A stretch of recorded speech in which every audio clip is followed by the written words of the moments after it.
ಇವತ್ತು ಎಕನಾಮಿಕ್ಸ್ ಬಗ್ಗೆ ನೋಡೋಣ. ಕನ್ನಡದಲ್ಲಿ ಅರ್ಥಶಾಸ್ತ್ರ. ಕಳೆದ ತರಗತಿ ನಾವು ಮಾತಾಡ್ತಿದ್ದು ಅರ್ಥಶಾಸ್ತ್ರದ ವ್ಯಾಖ್ಯಾನಗಳ ಬಗ್ಗೆ ಮಾತಾಡ್ತೀವಿ. ಈಗಾಗಲೇ ಸಂಪತ್ತಿನ ವ್ಯಾಖ್ಯಾನ, ಯೋಗಕ್ಷೇಮದ ವ್ಯಾಖ್ಯಾನ, ಹಂಚಿಕೆ ವ್ಯಾಖ್ಯಾನ, ಹೀಗೆ ಬೇರೆ ಬೇರೆ ವ್ಯಾಖ್ಯಾನಗಳನ್ನು ಇವತ್ತಿನ ತರಗತಿ ಬಹಳ ಮುಖ್ಯವಾದಂಥ ತರಗತಿ. ಏನಿದು ಈ ತರಗತಿ? ಈ ತರಗತಿಯಲ್ಲಿ ನೀವು ಅರ್ಥಶಾಸ್ತ್ರದ ಬೇಸಿಕ್ ಕಾನ್ಸೆಪ್ಟ್ ಟಾಪಿಕ್ಗಳನ್ನು ನಾವು ನೋಡ್ಬೋದು. ಎಕನಾಮಿಕ್ಸ್ನಲ್ಲಿ ಈ ಪದಗಳು ಎಲ್ಲಿಯೂ ಸಹ ಬಿಡೋದಿಲ್ಲ, ಬರ್ತಾನೇ ಇರ್ತವೆ. ಇದ್ರ ಮೇಲೆ ಎಕನಾಮಿಕ್ಸ್ ನಿಂತಿರುತ್ತೆ. ಏನೇನು ಕಾನ್ಸೆಪ್ಟ್ಗಳು ಇವು? ಬಹಳ ಮುಖ್ಯವಾದಂತಹ ಪರಿಕಲ್ಪನೆಗಳು. ಮತ್ತು ಈ ಪರಿಕಲ್ಪನೆಗಳನ್ನು ನಾವು ಪದೇ ಪದೇ ಪದೇ ಪದೇ ಬಳಸ್ತಾನೇ ಇರ್ತೀವಿ. ಎಕನಾಮಿಕ್ಸ್ ಇವೆಲ್ಲ ಒಂದು ರೀತಿ ಪಿಲ್ಲರ್ಗಳಿದ್ದಂಗೆ. ಆ ಪಿಲ್ಲರ್ಗಳ ಮೇಲೆ ನಾವು ಬಿಲ್ಡಿಂಗ್ ಕಟ್ಕೊಂಡು ಹೋಗ್ತೀವಲ್ಲ, ಹಾಗೆ ಬಹಳ ಮುಖ್ಯವಾಗಿ ಈ ಕಾನ್ಸೆಪ್ಟ್ ಅನ್ನು ತಿಳ್ಕೋಬೇಕು. ಉತ್ಪಾದನಾಂಗಗಳು. ಒಂದು ವಸ್ತು ಉತ್ಪಾದನೆ ಆಗಬೇಕಾದ್ರೆ ಅದು ಹೇಗೆ ಉತ್ಪಾದನೆ ಆಗುತ್ತೆ, ಯಾವ ಹಂತದಲ್ಲಿ ಯಾವ ರೂಪವನ್ನು ಪಡ್ಕೊಂಡು ಹೊರಗೆ ಬರುತ್ತೆ, ಆ ಹೊರಗೆ ಬಂದಾಗ ಅದು ಮಾರ್ಕೆಟ್ಗೆ ಬರುತ್ತೆ. ಮಾರ್ಕೆಟಲ್ಲಿ ಕನ್ಸ್ಯೂಮರ್ಸ್ ಕನ್ಸ್ಯೂಮ್ ಮಾಡಬೇಕಾಗುತ್ತೆ. ಅನುಭೋಗ ಅನ್ನೋ ಪದ ಬರುತ್ತೆ. ಸಿ ಅಂತ ಬರೆದಿದ್ದೀನಿ ಇದನ್ನು. ಕನ್ಸ್ಯೂಮ್ಷನ್ ಹೆಂಗೆ ಕನ್ಸ್ಯೂಮ್ಷನ್ ಆಗುತ್ತೆ, ಅಥವಾ ಕನ್ಸ್ಯೂಮರ್ ಅದನ್ನು ಹೇಗೆ ತಗೋತಾನೆ, ಅವನ ಕೈಗೆ ಸಿಗ್ಬೇಕಾದ್ರೆ ಅದು ಯಾವ ರೂಪ ಪಡ್ಕೊಳ್ಳುತ್ತೆ ಅನ್ನೋ ಕಾನ್ಸೆಪ್ಟ್. ಮೊದಲು ನಾವು ಈ ಉತ್ಪಾದನಾ ಅಂಗಗಳಲ್ಲಿ ಅತ್ಯಂತ ಮುಖ್ಯವಾದಂಥ 4 ಅಂಗಗಳನ್ನು ಇದನ್ನು ಫಸ್ಟ್ PUC ನಲ್ಲಿ ಬಹಳ ಚೆನ್ನಾಗಿ ತಿಳಿಸ್ಕೊಡ್ಬೇಕು. ಮತ್ತೆ ಫಸ್ಟ್ ಡಿಗ್ರಿಗೆ ಬಂದಾಗ ನೀವೇನಾದರೂ ಎಕನಾಮಿಕ್ಸ್ ಓದೋದಾದರೆ ತುಂಬ ಚೆನ್ನಾಗಿ ಅದರಲ್ಲಿ ಈ ಕಾನ್ಸೆಪ್ಟ್ಗಳನ್ನ ಕೊಡ್ತಾರೆ. ಯಾವುದೇ ಒಂದು ವಸ್ತು ಉತ್ಪಾದನೆ ಆಗಬೇಕಾದ್ರೆ ಅದಕ್ಕೆ ಮೂಲಾಂಶಗಳು ಅಂತ ಕರೀತಾರೆ. ಈ ಮೂಲ ಅಂಶಗಳು ಎಷ್ಟಪ್ಪ ಅಂದರೆ 4. ಇದು ಯಾವ್ಯಾವುದು? ಮೊದಲನೇದು ಭೂಮಿ. ನಾನು ಇಲ್ಲಿ ಬರೆದಿದ್ದೀನಿ, ಭೂಮಿಗೆ ಗೇಣಿ ಅಂತ ಬರೆದಿದ್ದೀನಿ. ಈ ಪದ ಎಕನಾಮಿಕ್ಸ್ನಲ್ಲಿ ತುಂಬ ವ್ಯಾಪಿಸ್ಕೊಂಡಿರ್ತಕ್ಕಂಥ ಒಂದು ಪದ, ಗೇಣಿ ಅಂತ. ಗೇಣಿ ಅಂದರೆ ಏನು ಅದರ ಡೆಫಿನೇಷನ್ ನಾವು ತಿಳ್ಕೊಂಡು, ಇದಕ್ಕೆ ಇನ್ನೊಮ್ಮೆ ಬಳಸ್ತಾರೆ ಕೆಲವು ಕಡೆ. ಬಾಡಿಗೆ ಇಂಗ್ಲಿಷಲ್ಲಿ ರೆಂಟ್ ಅಂತ ಕರಿತೀವಿ. ಲ್ಯಾಂಡ್ ಅದಕ್ಕೆ ಪ್ರತಿಫಲವಾಗಿ ರೆಂಟ್ ಬರುತ್ತೆ. ಎರಡನೇ ಅಂಗ ಶ್ರಮ. ನೋಡಿ, ಇದನ್ನ ಬೇರೆ ಬೇರೆ ರೀತಿ ಹೇಳ್ತಾ ಹೋಗ್ತಾರೆ. 12ನೇ ಶತಮಾನದಲ್ಲಿ ಬಸವಣ್ಣವರು ಕಾಯಕ ಅಂತ ಹೇಳಿದ್ರು. ಕೆಲವರು ನಾವೀಗ ಸ್ಕಿಲ್ ಅಂತ ಹೇಳ್ತೇವೆ. ಈಗ ಬಹಳ ಕೌಶಲ್ಯಭರಿತವಾದಂಥ ಶ್ರಮ ಇದೆ ಅವ್ರ ಹತ್ರ. ಶ್ರಮ ಇದೆ, ಅದನ್ನೇ ಹಾರ್ಡ್ ವರ್ಕು ಸ್ಮಾರ್ಟ್ ವರ್ಕು ಅಂತ. ಈಗ ಎಷ್ಟೋ ಬಾರಿ ಹೇಳ್ತಿರ್ತೇವೆ ತುಂಬ ಹಾರ್ಡ್ ವರ್ಕರ್ ಅವ ಅಂತ. ಇನ್ನು ಕೆಲವರು ಸ್ಮಾರ್ಟ್ ವರ್ಕರ್ ಇರ್ತಾರೆ. Hard worker, smart worker. ನೋಡಿ ಎಷ್ಟು ಚೆನ್ನಾಗಿದೆ. ಸೊ ಹಾಗಾಗಿ ಈ ಶ್ರಮಕ್ಕೆ ಏನು ಕೊಡ್ತೀವಪ್ಪ ಅಂದರೆ ಸ್ಯಾಲ್ರಿ ಕೊಡ್ತೀವಿ, ವೇತನ, ಕೆಲವು ಕಡೆ ಸಂಬಳ ಅಂತ. ಇನ್ನು ಮೂರನೇದು ಬಂಡವಾಳ. ಇದು ಕ್ಯಾಪಿಟಲ್. ಈಗ ನಮಗೆ ಏನೇ ಒಂದು ಉತ್ಪಾದನೆಯನ್ನು ಮಾಡಬೇಕಾದ್ರೆ ಬಂಡವಾಳ ಬೇಕು. ಆದರೆ ಸುಮ್ಮನೆ ಸಿಗೋದಿಲ್ಲ ಬಂಡವಾಳ. ಇದಕ್ಕೆ ಆ ಬಂಡವಾಳವನ್ನು ನಾವು ಬಳಸಿಕೊಂಡದಕ್ಕೆ ಪ್ರತಿಫಲವಾಗಿ ಹಣದ ರೂಪದಲ್ಲಿ ಒಂದಿಷ್ಟು ಹೆಚ್ಚುವರಿಯಾಗಿ ಹಣವನ್ನು ಕೊಡ್ತೇವೆ. ಅದನ್ನು ಬಡ್ಡಿ ಅಂತ ಕರಿತೀವಿ. ಹೆಚ್ಚುವರಿ ಅನ್ನೋ ಪದ ಮುಂದೆ ಕಷ್ಟ ಆಗುತ್ತೆ. ಅದಕ್ಕೆ ಕೊಡುವಂಥ ಪ್ರತಿಫಲ, ಅವ್ನು ಕೊಟ್ಟಂತಹ ಕ್ಯಾಪಿಟಲ್ನ ನಾವು ಬಳಸ್ಕೊಂಡದಕ್ಕೆ ಕೊಡುವಂಥ ಒಂದು ಪ್ರತಿಫಲ ಇದೆಯಲ್ಲ, ಅದನ್ನು ಇಂಟ್ರೆಸ್ಟ್ ಅಂತ ಕರಿತೇವೆ. 4ನೇದು ಸಂಘಟನೆ. ಇದೆಲ್ಲ ಸುಮ್ಮನೆ ಆಗೋದಿಲ್ಲ, ಸಂಘಟನೆ ಮಾಡೋದು. ಯಾರಿರ್ತಾರೆ ಇರ್ತಾರೆ ಸಂಘಟನೆಗೆ, ಅದರ ಮುಖ್ಯಸ್ಥ ಇರ್ತಾನೆ, ಮಾಲೀಕ ಇರ್ತಾನೆ. ಅವನಿಗೆ ಏನ್ ಬರುತ್ತೆ? ಲಾಭ ಅಥವಾ ನಷ್ಟ. ಇದೆಲ್ಲಕ್ಕಿಂತ ಮುಖ್ಯವಾದಂತಹ ಪದ ಉತ್ಪಾದನೆ. ಉತ್ಪಾದನೆ ಅಂದ್ರೆ ಏನು?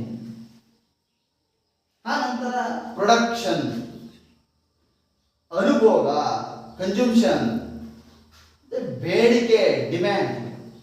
ವಸ್ತುವನ್ನು ಉತ್ಪಾದನೆ ಮಾಡಿದ ಮೇಲೆ ಅದಕ್ಕೆ ಬೇಡಿಕೆ ಇರುತ್ತೆ, ಡಿಮ್ಯಾಂಡ್.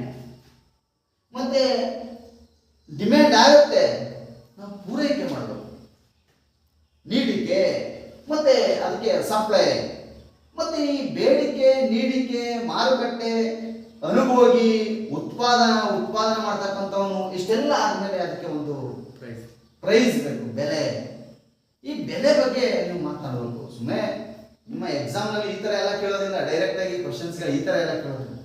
ಅವನು ಬೇರೆ ರೀತಿಯಲ್ಲಿ ಒಂದು ವಸ್ತುವನ್ನು ತಗೊಂಡು ಅದು ಉತ್ಪಾದನೆಯಾಗಿ ಮಾರ್ಕೆಟ್ಗೆ ಬಂದಾಗ ಅದರ ಬೆಲೆ ಹೇಗೆ ನಿರ್ಧಾರ ಆಗುತ್ತೆ, ಕೆಳಗಿನ ಯಾವ ಅಂಶದ ಮೇಲೆ ಅವಲಂಬಿತ ಆಗಿರುತ್ತೆ ಅಂತ 4 ಆಪ್ಷನ್ಸ್ ಅನ್ನ ಕೇಳ್ತಾರೆ. ಅದರಲ್ಲಿ ನೀವು ಯೋಚನೆ ಮಾಡಿ ಹೇಗೆ ಬೆಲೆ ನಿರ್ಧಾರ ಆಗುತ್ತೆ, ಹೇಗೆ ಪೂರೈಕೆ ಕಡಿಮೆ ಆಗುತ್ತೆ, ಹೇಗೆ ಬೇಡಿಕೆ ಜಾಸ್ತಿ ಆಗುತ್ತೆ, ಇದನ್ನೆಲ್ಲ ಕರ್ವ್ಸ್ ಅಂತ ಕರೀತಾರೆ. Demand curves, supply curves. ಅದನ್ನ ಎಕನಾಮಿಕ್ಸ್ ಅಲ್ಲಿ ಮುಂದೆ ನೀವು ಫೈನಲ್ BA ಅದನ್ನೆಲ್ಲ ಓದುವಂತ ಸಮಯದಲ್ಲಿ ಏನಾಗುತ್ತೆ, ಅಥವಾ ಹೆಚ್ಚು ದೊಡ್ಡ ದೊಡ್ಡ ಪುಸ್ತಕಗಳನ್ನ ಓದುವಾಗ ಅದನ್ನ ಕರ್ವ್ಸ್ ಮೇಲೆ ತೋರ್ತಾ ಹೋಗ್ತಾರೆ. ಡಿಮ್ಯಾಂಡ್ ಕರ್ವ್ಸ್ ಹೇಗೆ ಹೋಗುತ್ತೆ, ಪ್ರೈಸ್ ಕರ್ವ್ಸ್ ಹೇಗೆ ಹೋಗುತ್ತೆ. ಈಗ ಕರ್ನಾಟಕದಲ್ಲಿ ವಸ್ತುಗಳ ಬೆಲೆ ಏನಾಗ್ತಾ ಇದೆ? ತುಂಬಾ ಹೆಚ್ಚಾಗ್ತಾ ಇದೆ, ಕರ್ವ್ಸ್ ಮೇಲೆ ಹೋಗ್ತಾ ಇದೆ. ಮತ್ತೆ ಯಾವಾಗಲೂ ಈ ಕರ್ವ್ಸ್ ಇರೋದಿಲ್ಲ, ಅದು ಕೆಳಗಡೆ ಬಂದೇ ಬರುತ್ತೆ.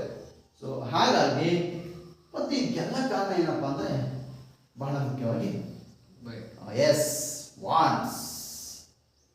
ಬಹಳ ಜನ ಹೇಳ್ತಾರೆ ಹ್ಯೂಮನ್ ವಾಂಟ್ಸ್ ಆರ್ ಅನ್ಲಿಮಿಟೆಡ್.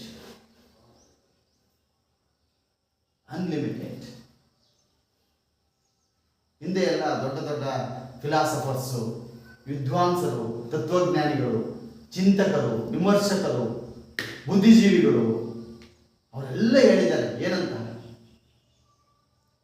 ಮಾನವನ ಬಯಕೆ ಹೇಗಿರುತ್ತೆ ಅಂದ್ರೆ ಮೊದಲು ಅನ್ಲಿಮಿಟೆಡ್. ಅದನ್ನು ಅವರು ತಮ್ಮದೇ ಆದಂಥ ರೀತಿಯಲ್ಲಿ ವ್ಯಾಖ್ಯಾನ ಮಾಡ್ತಾರೆ. ಮೊದಲು ಬಯಸುವುದು ಏನನ್ನ ಮಾನವ ಅಂದ್ರೆ ಹಸಿವು. ಹೊಟ್ಟೆ ತುಂಬಿದರೆ ಹಸಿವಾಯಿತು, ಹಸಿವಾಗಿದೆ, ಹಸಿವಾದಾಗ ನಮಗೆ ಆಹಾರ ಬೇಕು ಅನ್ನಿಸ್ತದೆ, ಆಹಾರ ಸಿಗುತ್ತೆ, ಊಟ ಆಯ್ತು, ಊಟ ಆದ್ಮೇಲೆ ಇಷ್ಟು ತುಂಬಿದ ಮೇಲೆ ಮತ್ತಷ್ಟು ಬೇಕೆನ್ನುವ ಆಸೆ. ಆಮೇಲೆ ಒಳ್ಳೆ ಬಟ್ಟೆ ಹಾಕಬೇಕು ಆಯ್ತು, ಆಗ ನನಗೆ ಒಳ್ಳೆ ಮನೆ ಬೇಕು ಅಂತ ಅನ್ನಿಸ್ತದೆ, ಮನೆ ಬೇಕು, ಮನೆ ಆದ್ಮೇಲೆ ಮದುವೆ ಬೇಕು ಅನ್ನಿಸ್ತದೆ, ಮದುವೆ ಆಯ್ತು, ಎಷ್ಟು ಚೆನ್ನಾಗಿದೆ,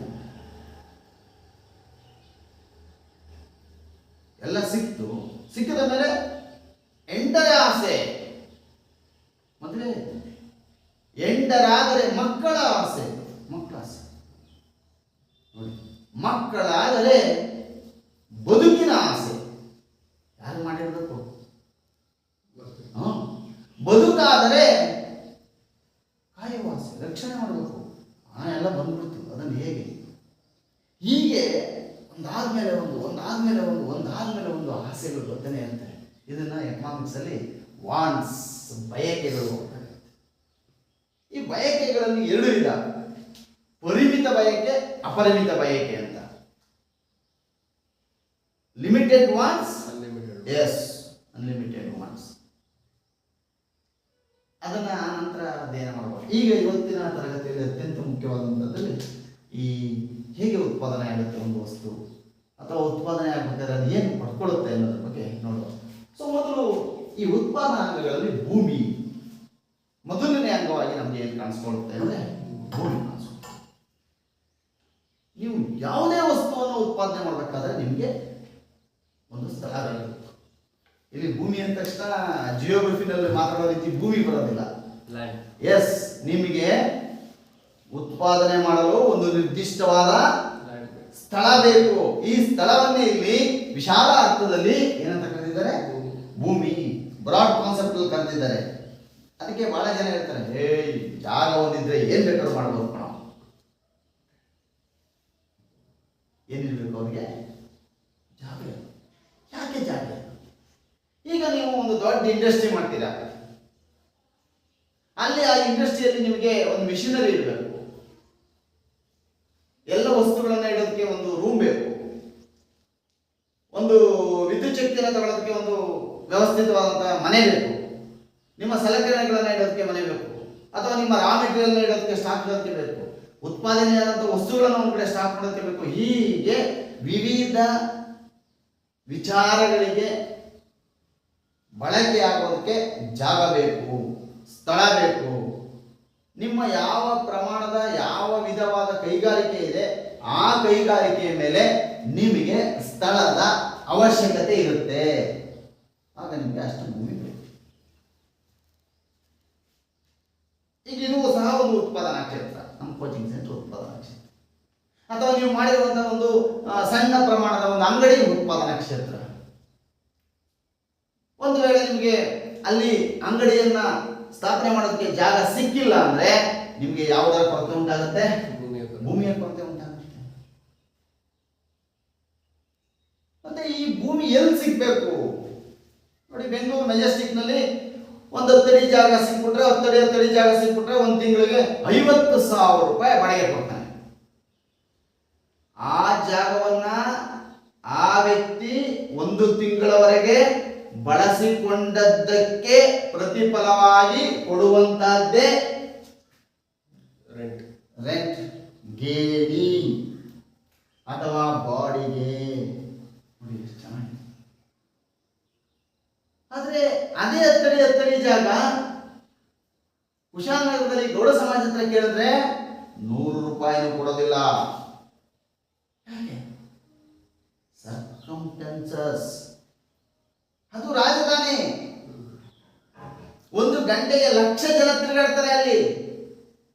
ಒಂದು ದಿನಕ್ಕೆ ಆ ಸ್ಥಳದಲ್ಲಿ ಸುಮಾರು ಅವನು ಎಷ್ಟು ವಸ್ತುಗಳನ್ನ ಪೂರೈಕೆ ಮಾಡ್ತಾನೆ, ಎಷ್ಟು ಬೇಡಿಕೆ ಇದೆ, ಅದ್ರ ಮೇಲೆ ಅವನ ವಹಿವಾಟು ನಡೀತಾ ಹೋಗುತ್ತೆ. ಆದ್ರೆ ಕುಶಾಲನಗರದ ಗೌಡ ಸಮಾಜದಿಂದ ಇರತಕ್ಕಂಥ ಜಾಗಕ್ಕೆ ಯಾರು ಬರ್ತಾರೆ? ಒಬ್ಬ ಮತ್ತೊಬ್ಬ ತಿರುಗಾಡ್ತಾನೆ. ಇಲ್ಲಿ ಯಾವ ವ್ಯವಹಾರನೂ ಸಹ ಮಾಡಕ್ಕಾಗೋದಿಲ್ಲ. ಹಾಗಾಗಿ ಭೂಮಿಗೆ ಬೇಡಿಕೆ ಏನುಂಟಾಗುತ್ತೆ ಅಂದ್ರೆ ಆರ್ಥಿಕ ವ್ಯವಹಾರಗಳ ಅವಲಂಬನೆಯ ಮೇಲೆ ಭೂಮಿಗೆ ಬೇಡಿಕೆ ಉಂಟಾಗುತ್ತೆ. ಭೂಮಿಯ ಒಂದು ಅವಶ್ಯಕತೆ, ಪ್ರಾಮುಖ್ಯತೆ ಯಾವಾಗ ಗೊತ್ತಾಗದು ನಮಗೆ? ಆವಾಗಲೇ ಗೊತ್ತಾಗದು. ವಹಿವಾಟು, ಆರ್ಥಿಕ ವಹಿವಾಟುಗಳ ಮೇಲೆ ಗೊತ್ತಾಗದು ನಮಗೆ. ಮತ್ತೆ ಕೆಲವೊಮ್ಮೆ ಭೂಮಿಗೆ ಇದ್ದಕ್ಕಿದ್ದಾಗೆ ಬೆಲೆ ಬಂತು. ನನ್ನ ಟ್ರಾನ್ಸ್ಫರ್ ಒಬ್ರು ಹೇಳೋರು ಯಾವಾಗ, ಯಾವುದು ಶಾಶ್ವತ ಅಲ್ಲ ಕಣೋ ಅಂತ ಹೇಳ್ತಾರೆ. ನಾವೇನಾದ್ರು ಅವ್ರ ಹತ್ರ ಪ್ರಾಬ್ಲಮ್ ಮಾಡ್ಕೊಂಡಿದ್ದೆ, ಸರ್ ನಮ್ಮ ಪೂರ್ವಿಕರು ಇದೆಲ್ಲ ಮಾಡಿಬಿಟ್ರು, ನಮ್ಮ ಸಂಬಂಧಿಕರು ನಮಗೆ ಮೋಸ ಮಾಡಿಬಿಟ್ರು ಸರ್, ನಾವು ಕಷ್ಟಕ್ಕೆ ಬಂದ್ಬಿಟ್ಟು ಬಡತನಕ್ಕೆ ಬಂದ್ಬಿಟ್ಟು ಅಂತ ಹೇಳಿದಾಗ ಪದೇ ಪದೇ ಹೇಳೋರು ಏನಂತ, ಯಾವುದು ಶಾಶ್ವತ ಅಲ್ಲ. ನಮ್ಮ ಕಣ್ಣು ಮುಂದೆ ಬೇಕಾದಷ್ಟು ಅಂತೇಳಿದೆಲ್ಲ ನಡೀತಾ ಇದೆ, ನಮ್ಗೆ ಅವಾಗ ಅರ್ಥ ಆಗ್ತಿರ್ಲಿಲ್ಲ. ನೋಡಿ, ಒಂದು 7-8 ವರ್ಷದ ಹಿಂದೆ, ಒಂದು 5-6 ವರ್ಷದ ಹಿಂದೆ, 5 ವರ್ಷದ ಬೇಡ, ಒಂದು 3-4 ವರ್ಷದ ಹಿಂದೆ ಮೈಸೂರಿಂದ ಬೆಂಗಳೂರಿಗೆ ನೀವು ಪ್ರಯಾಣ ಮಾಡಿದ್ರೆ ರಸ್ತೆಯ ಇಕ್ಕೆಳಗಳಲ್ಲಿ 1 ಎಕರೆ ಜಮೀನಿಗೆ ಕೋಟಿ ಬೆಲೆ ಹೇಳ್ತಾ ಇದ್ರು. ನಿಮ್ಗೆ ಅನುಭವ ಬರ್ತಿದೆ ಅಂತ ಅನ್ಕೊಂಡಿದ್ದೀನಿ. ಈಗ ಆ ಭೂಮಿ ಆ ಕೋಟಿ ಬೆಲೆಯನ್ನ ಕಳ್ಕೊಂಡ್ಬಿಡ್ತು. ಯಾಕೆ? ಯೋಚನೆ ಮಾಡಬೇಕು ನೀವು. ಏನಾಯ್ತು? ರೋಡ್. ಈಗ ನಿಮ್ಮ ಕೂಡಿಗೆ ಮತ್ತು ಹಾಸನ ರಸ್ತೆಯಲ್ಲಿ ಮೊದಲು ಅಂಗಡಿಗಳಿಗೆ ಡಿಮ್ಯಾಂಡೇ ಇರಲಿಲ್ಲ. 800 ರೂಪಾಯಿ, 900 ರೂಪಾಯಿ, 1000 ರೂಪಾಯಿಗೆ ನಿಮಗೆ ಬಾಡಿಗೆ ಕೊಡ್ತೀವಿ. ಈಗ 3,000, 4,000 ಆಗಿದೆ. ಯಾಕೆ? ಜನ ವಹಿವಾಟು ಜಾಸ್ತಿ. ಯಾಕೆ ಜಾಸ್ತಿ ಆಯ್ತು? ರಸ್ತೆ ಏನಾಯ್ತು? ಅಗಲೀಕರಣ ಆಯ್ತು. ಸ್ಟೇಟ್ ಹೈವೇ ಆಯ್ತು, ಅದು ಡಿಸ್ಟ್ರಿಕ್ಟ್ ಹೈವೇ ಕನೆಕ್ಟ್ ಮಾಡ್ತಾ ಇದೆ ಹಾಸನಿಗೆ. ಹಾಗಾಗಿ ಹೈವೇ ರಸ್ತೆ ಆದ ಕಾರಣ ಸಾರಿಗೆ ಹೆಚ್ಚಾಯಿತು. ಯಾವಾಗ ಸಾರಿಗೆ ಸಂಪರ್ಕ ಹೆಚ್ಚಾಗುತ್ತೋ ಆವಾಗ ಆ ರಸ್ತೆಯ ಅಕ್ಕಪಕ್ಕದಲ್ಲಿರುವಂತಹ ಭೂಮಿಗಳಿಗೆ